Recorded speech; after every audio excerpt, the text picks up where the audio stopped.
Hare Krishna. So after answering the first two questions of Arjuna, that is, what are the symptoms of a person who has transcended the three modes of material nature and how does he behave? Now Krishna is coming to the third question. That is, how did this person transcend the three modes of material nature? So let's hear, because this particular verse will actually help us to understand how we can transcend the three modes of material nature. That is Shloka number 26. Mam chayo vyavicharena bhakti yogena sevate sagunan samatityaitan brahma bhoyaya kalpate.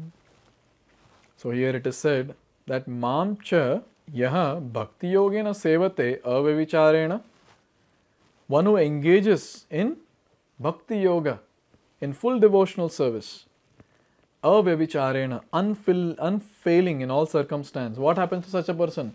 Sagunan samatityaitan. Such a person transcends the modes of material nature. And Brahma bhoyaya kalpate, and comes to the level of Brahman. So this is a very nice shloka which says that anyone who unfailingly, with determination, renders devotional service unto the lotus feet of Krishna, such a person, very quickly he transcends the three modes of material nature and he places himself or gets situated at the level of Brahman. So here some points are mentioned. The material world is acting under the spell of modes of material nature. One should not be disturbed by the activities of the modes of nature. Instead of putting his consciousness into such activities, he may transfer his consciousness to Krishna conscious activities. Now, most of the time that we have in our life, it just goes in sorting out problems of our life. It goes in solving various problems of our life. We think that, okay, I'll solve this problem and then I'll get rid of it and then I'll be happy. But then we don't understand that one problem is solved, there are 10 in line. So we are not here in this world to solve problems. We are not here to get disturbed because of the problems which are created by three modes of material nature. But we are here for a purpose. We are here to perfect our human form of life, not to get involved and get disturbed and become full of anxiety due to various things which are caused by three modes of material nature. So we are here for a purpose, and that purpose is to go back home, back to Godhead this very lifetime. This is the purpose. So if that purpose is only not met, then this human form is waste. We have wasted it. It's a spiritual suicide basically, if we don't attain Krishna this very lifetime. So here it is said that why pay attention, why give serious attention to the disturbances created by three modes of material nature? Better start focusing on the other direction, that is Krishna consciousness. So where are we placing our consciousness becomes very, very important question here. Am I placing it on the material aspects of this world which will always be influenced by three modes of material nature, or am I placing it on devotional service to Lord Sri Krishna, who is transcendental to three modes of material nature? And depending on where we are placing our consciousness, our destination will be decided and the repercussions or the results will also be decided. So here it is said, better than focusing our consciousness on material things, better focus it on Krishna and devotional service. So this word avyavicharena is very, very important. So avyavicharena basically means that having tendency to render service only to Krishna and no one else. So one pointed focus, one pointed devotional service at the lotus feet of Krishna. He is no more interested in serving Maya in any ways. He is now not at all interested in doing sense gratification. Now he is one pointed and he wants to only worship Krishna. And such a person, unfailingly, with one pointed focus and determination, when he is worshipping Krishna, he will reach that stage that is mentioned in this verse. It is also said here, so if one engages himself in the service of Krishna or his plenary expansions with unfailing determination, although these modes of material nature are very difficult to overcome, one can overcome them easily. See, this is the solution. There is no other solution. We have to render service at the lotus feet of Krishna. Daivi hesha gunamai mama maya duratyaya mam eva ye prapadyante mayam etam tarantite. 7th chapter Bhagavad-gita, Krishna is quoting this particular shloka and he's saying that it's very difficult to overcome my material energy. Daivi hesha gunamai. She is my energy and it's very difficult to overcome her. But then mam eva ye prapadyante, if you surrender on to me, I will help you to cross this ocean of material existence. So here it's a very important point that is made, that we have to engage in service of Krishna or the other forms of the Lord, the Vishnu Murtis. How? Here it said unfailing determination. Unfailing determination. See, at times what will happen is, when three modes of material nature are acting in their own way, there is a high probability that the person will lose his determination power. He'll lose his confidence, he'll start feeling low. So, a person in any circumstance, whatever it is, when he's completely determined and unfailingly when he's executing his devotional service, such a person can actually cross three modes of material nature. Because such a person will actually give pleasure to Krishna. Because he's proving that I don't want anything in my life, I want to attain Krishna. So that determination is very important. The unfailing determination is very, very important. So whenever we go low in our life, we have to make sure that we take the help of our superiors, of our spiritual masters, and come up as fast as possible. Because we have very less time. There is no time at all. Ideally to say, there is no time to go down in our consciousness, to go down in our practice. Time is very short, goal is very high. So we have to keep going and going and going with full enthusiasm, with full determination, unfailing execution of devotional service.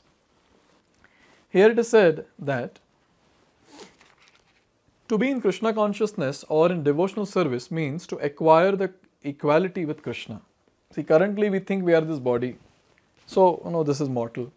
But then with time, when we are practicing devotional service, what will happen is, we'll revive our original quality.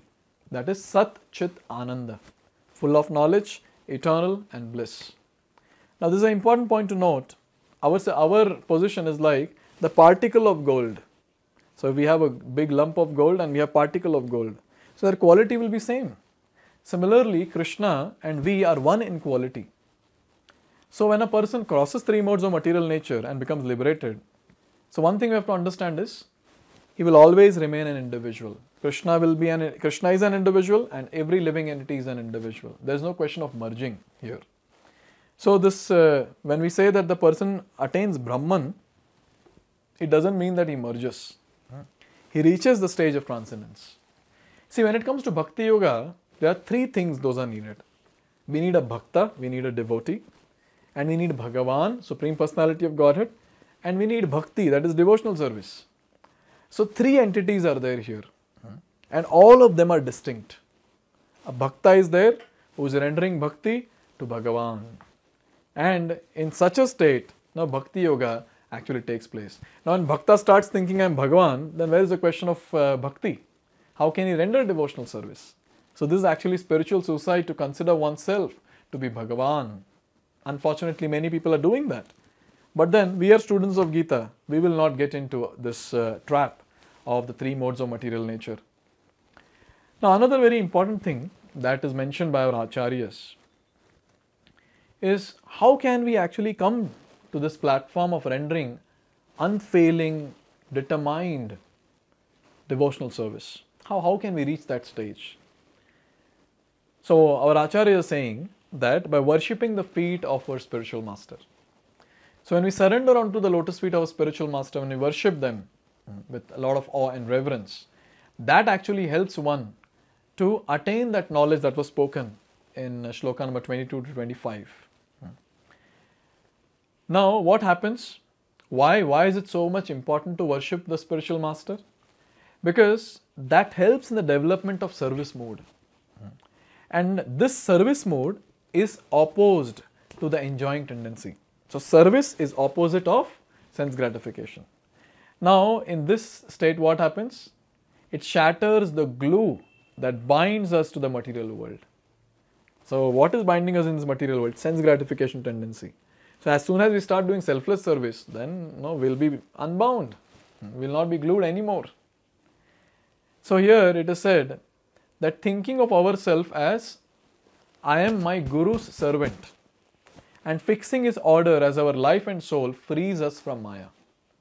So when we come to that position and accept our position as a servant of our Guru, of our spiritual master, and when we render service onto his lotus feet, and whatever order he gives, whatever instruction he gives, when we make it as our life and soul, at that time the illusory potency of the Lord, Maya, she cannot touch us in any ways, because we are fully protected by the instructions of our spiritual master.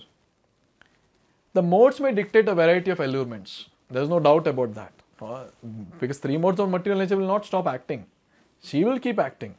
But the devotees who are surrendered to their Guru and who are following the instruction of Guru, they do not heed the pushings of the modes. Modes will keep pushing.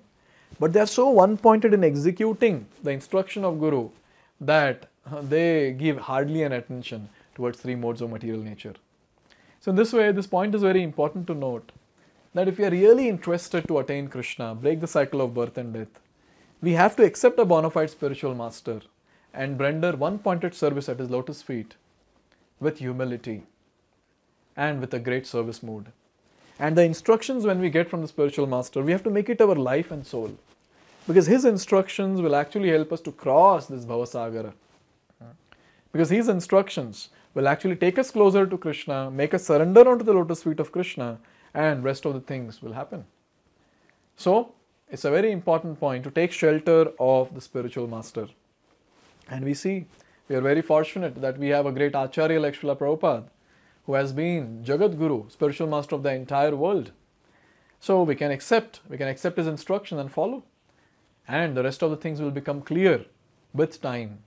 And we'll be able to get a lot of clarity that where am I heading towards and when will I reach the ultimate destination.